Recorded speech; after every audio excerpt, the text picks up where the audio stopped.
The Gospel of Matthew, chapter 26, verses 1 through 75.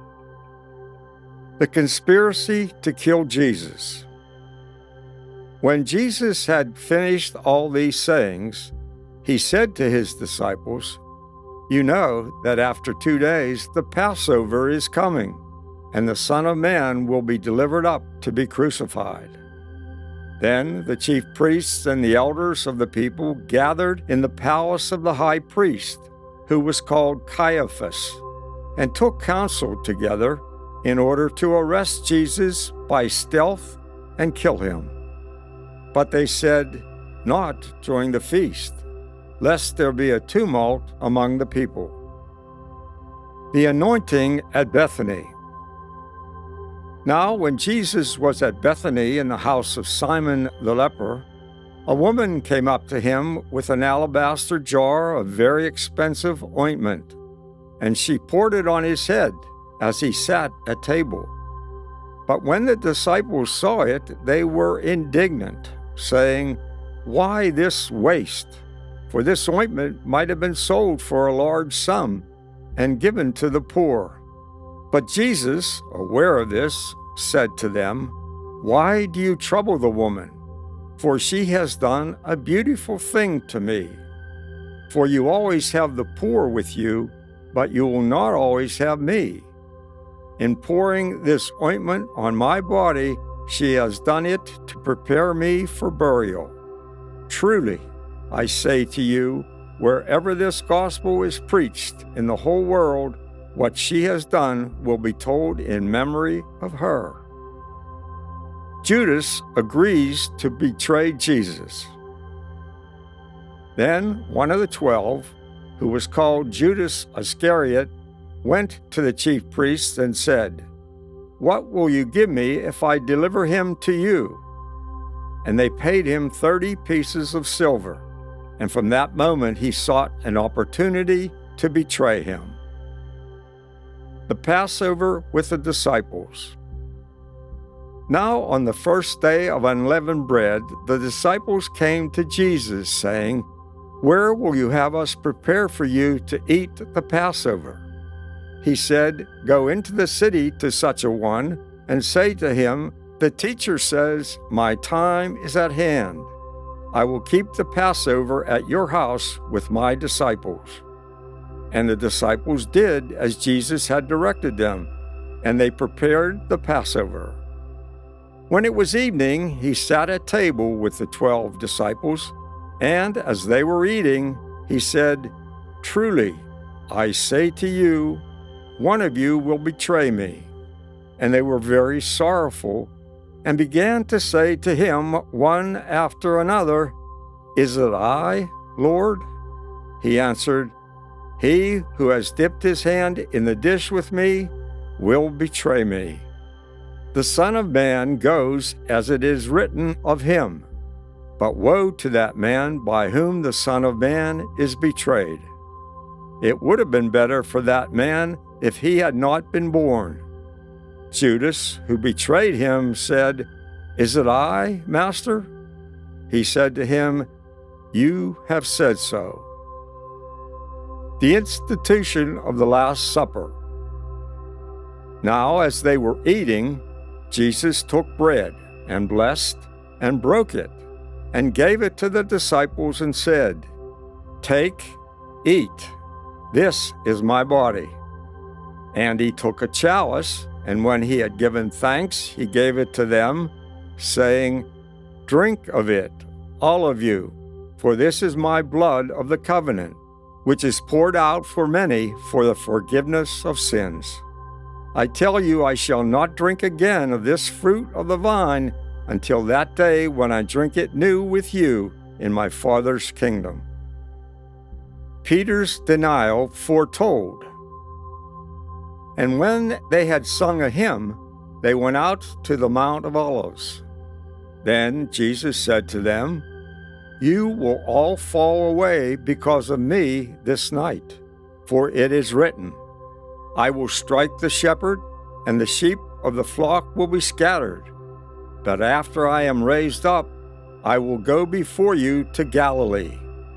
Peter declared to him, "Though they all fall away because of you, I will never fall away."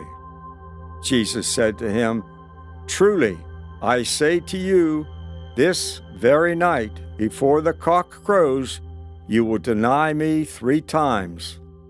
Peter said to him, "Even if I must die with you, I will not deny you."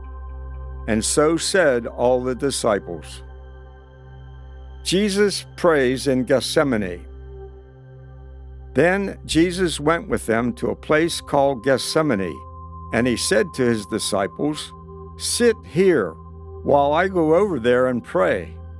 And taking with him Peter and the 2 sons of Zebedee, he began to be sorrowful and troubled. Then he said to them, "My soul is very sorrowful, even to death. Remain here and watch with me." And going a little farther, he fell on his face and prayed, "My Father, if it be possible, let this chalice pass from me. Nevertheless, not as I will, but as you will." And he came to the disciples and found them sleeping. And he said to Peter, "So, could you not watch with me 1 hour? Watch and pray that you may not enter into temptation. The spirit indeed is willing, but the flesh is weak." Again, for the 2nd time, he went away and prayed, "My Father, if this cannot pass unless I drink it, your will be done." And again he came and found them sleeping, for their eyes were heavy. So, leaving them again, he went away and prayed for the 3rd time, saying the same words. Then he came to the disciples and said to them, "Are you still sleeping and taking your rest? Behold, the hour is at hand, and the Son of Man is betrayed into the hands of sinners. Rise, let us be going. See, my betrayer is at hand." The betrayal and arrest of Jesus.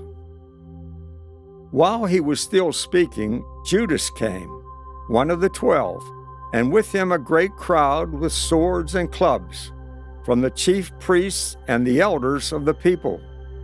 Now the betrayer had given them a sign, saying, "The one I shall kiss is the man. Seize him." And he came up to Jesus at once and said, "Hail, Master!" And he kissed him. Jesus said to him, "Friend, why are you here?" Then they came up and laid hands on Jesus and seized him. And behold, one of those who were with Jesus stretched out his hand and drew his sword and struck the slave of the high priest and cut off his ear. Then Jesus said to him, "Put your sword back into its place, for all who take the sword will perish by the sword. Do you think that I cannot appeal to my Father, and he will at once send me more than 12 legions of angels? But how then should the scriptures be fulfilled, that it must be so?" At that hour Jesus said to the crowds, "Have you come out as against a robber, with swords and clubs to capture me? Day after day I sat in the temple teaching, and you did not seize me. But all this has taken place, that the scriptures of the prophets might be fulfilled." Then all the disciples deserted him and fled. Jesus before the high priest. Then those who had seized Jesus led him to Caiaphas, the high priest, where the scribes and the elders had gathered. But Peter followed him at a distance, as far as the courtyard of the high priest, and going inside he sat with the guards to see the end. Now the chief priests and the whole council sought false testimony against Jesus, that they might put him to death. But they found none, though many false witnesses came forward. At last 2 came forward and said, "This fellow said, 'I am able to destroy the temple of God and to build it in 3 days.'" And the high priest stood up and said, "Have you no answer to make?" What is it that these men testify against you?" But Jesus was silent. And the high priest said to him, "I adjure you by the living God, tell us if you are the Christ, the Son of God." Jesus said to him, "You have said so, but I tell you, hereafter you will see the Son of Man seated at the right hand of power, and coming on the clouds of heaven." Then the high priest tore his robes and said, "He has uttered blasphemy. Why do we still need witnesses? You have now heard his blasphemy. What is your judgment?" They answered, "He deserves death." Then they spat in his face and struck him, and some slapped him, saying, "Prophesy to us, you Christ. Who is it that struck you?" Peter denies Jesus. Now Peter was sitting outside in the courtyard, and a maid came up to him and said, "You also were with Jesus the Galilean."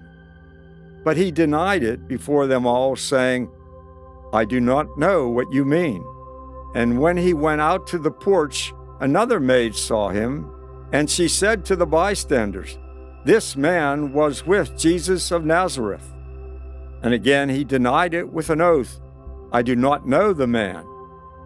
After a little while, the bystanders came up and said to Peter, "Certainly you are also one of them, for your accent betrays you."